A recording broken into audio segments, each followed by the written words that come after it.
So I'm Alex Lennon, and I'm a small businessman here in Liverpool. My business is Dynamic Devices, and predominantly I work in tech and embedded devices, the Internet of Things. And where are we?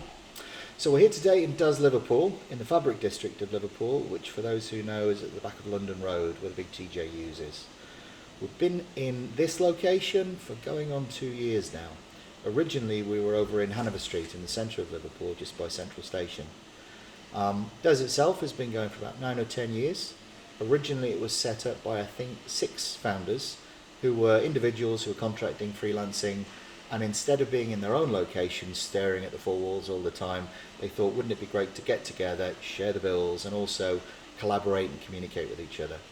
Now that was before I was involved with DoES, but the main ethos of what DoES does, I should say DoES stands for doing epic stuff, which is what we try to do, hopefully what we're doing now actually. And the main ethos behind DoES is to be a resource for the community. It's non-profit making, it's a CIC, so it's an incorporated charity working for the social good. And that really informs most of what goes on here and the way that we interact with each other and the way that we interact with the community. So with the community in mind, and with your kind of doing epic stuff ethos, what are you doing at the moment? Okay, so maybe 7 or 8 days ago, we began to hear rumours that there was a bit of an issue with the provision of personal protective equipment to the NHS PPE. We were on social media quite a lot. We like our technology, so we reached out and we were trying to understand if this was sort of hyperbole or whether there was an underlying problem that we needed to look at. And indeed, talking to medical professionals on the ground, we found that there is a real need here, and they're shouting out for PPE, all sorts of different kinds. PPE visors, masks, gowns, gloves, you name it. So we established that there was a problem. Next thing we wanted to do, instead of sort of diving in and randomly putting things together, that felt like a bit of a waste of effort. We need to know that the limited resource we can bring to bear on this is doing something that can be accepted by the NHS, by trusts, by the professionals, is going to help them, is going to do some good. Now admittedly, there's such a lack of PPE, we're hearing from the people on the ground, that in a way anything is better than nothing, but we do have to be really cognizant that there are serious safety issues here, and we need to make sure that what we're doing is fit for purpose.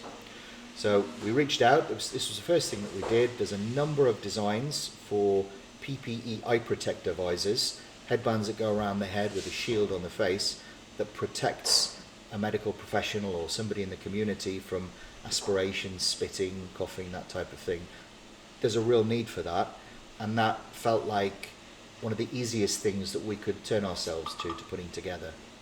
So we talked to medical professionals, got lots of advice on what we need to do, how it needs to function, how far away masks need to be from faces because they have other PPE underneath these masks. And then we started reaching out to the local universities, so talking to Liverpool University, who have got a great effort going on there, Liverpool John Moores, similarly, they're doing great work. And we started talking to NHS trusts, so we're talking to Alderhay Innovation Centre, Walton, elsewhere. So that was this initial phase that we were in maybe for the past 6-7 days. We've been putting these designs together which leverage the capabilities that we have here at DoES.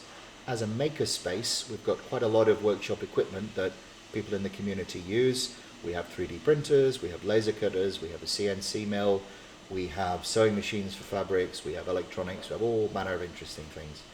So in the context of where the PPE effort has been going, lots and lots of people are getting involved in the 3D printing aspect, partly because there's loads of 3D printers everywhere all over the country.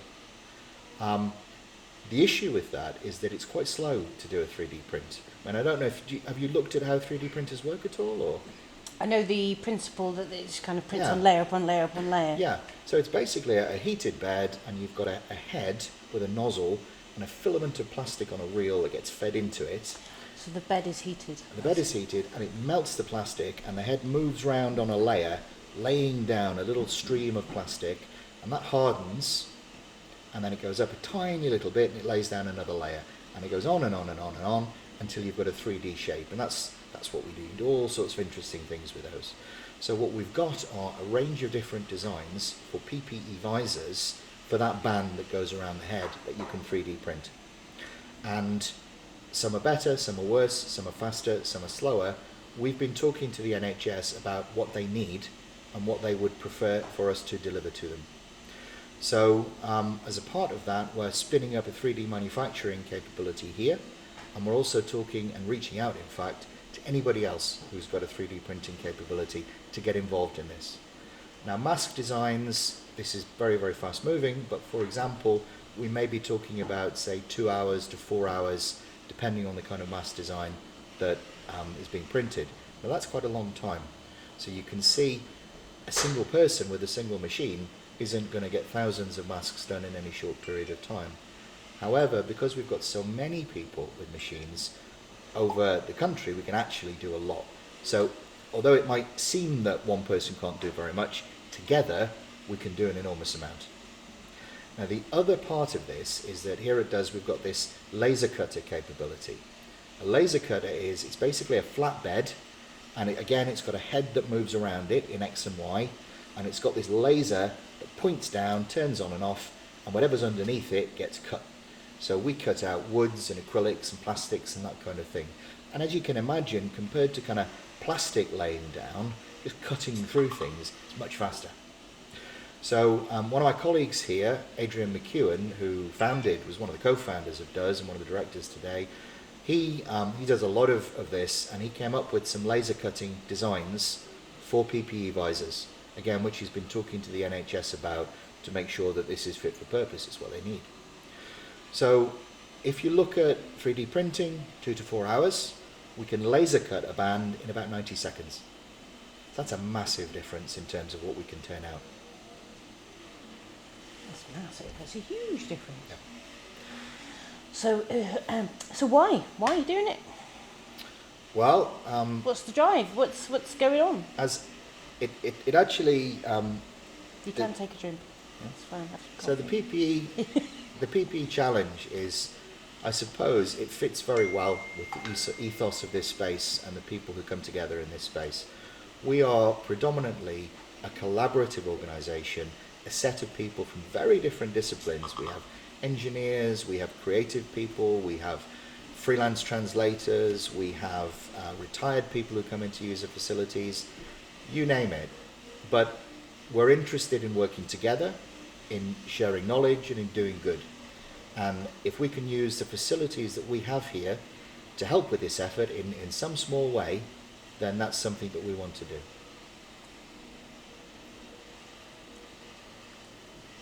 So, this is a really fast-moving situation. Things are changing almost on the hour. And we felt that we needed to get going quick, and because of the nature of this space and the networks that we have, we can do that. That's what we've been doing. But also, it's really important to us that we don't just work in isolation. This is not just here. This is nationally and, in fact, globally.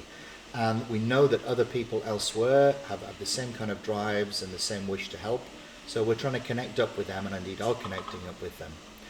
A couple of things that are going on. One is that as well as what you might term the maker community, which is where we're coming from, we also have an enormous amount of SME manufacturing capability all across the country.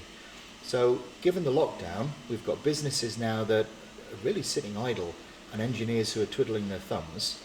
And there are hopefully ways to reach out to these businesses and say, have you got manufacturing capability for PPE? Can you use your capabilities, whatever it might be, 3D printing, laser cutting, die cutting, others, to contribute?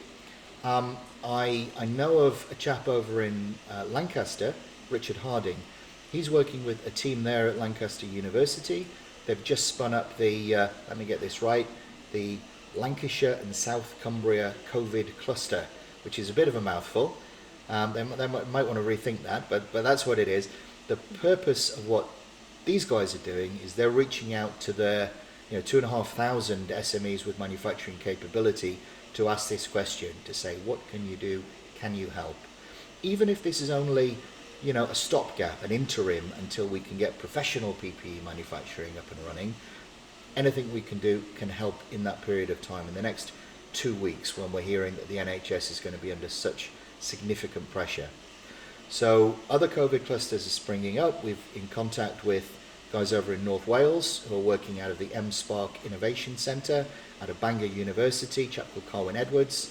In North Wales, those are the guys you might want to go and talk to see how you can collaborate with them. As I say, we have the COVID cluster in Lancashire, and these things are spinning up all over the place. Also, there is a national platform which is being established by a group called 3D Crowd. So that's a number 3D Crowd, all one word, .uk. So they've got a website there now, and you can go there and register with them as a 3D printer maker, if you like. And they're organising into regions now with regional coordinators. The purpose of this is to link that individual capacity or workspace capacity for 3D printing, get those PPE visors through to a central warehouse location they now have set up, and get them delivered to the need. So they're taking orders now, they have been for about 4 days through their inventory site. Most of these are coming from the NHS. I was on a meeting with them yesterday because I'm coordinating for the Northwest. They had, I think, between 200,000 and 250,000 orders for PPE visors. That's in 4 days, so that gives you some idea of the challenge we're facing here. And if you look at some of the messages that are going with these orders, you know, I won't get too emotive about it, but you know, people are saying we're desperate for this stuff, please help us. And this is before we get into people going out in social care in the community and elder care, people who are working in dentists, GP surgeries, people delivering food, people working in shops. So you can begin to see the kind of demand that we have for PPE right now. So locally what we've been doing is asking people to come to the DoES Liverpool site, which is ppe.doesliverpool.com, DoES Liverpool, all one word. On there you can see you can contribute to the crowdfunder we kicked off 2 days ago, which has raised I think about £10,000 in 2 days, which is absolutely fantastic. You can offer your support and your help to us, or you can register a need that you have locally. What I would suggest is that if you're on elsewhere in the country, the place to go and engage is 3D Crowd. They're primarily focused on 3D printed PPE visors now, but I strongly suspect that will move into other kinds of capability like laser cutting, as I've mentioned to you. So. Brilliant.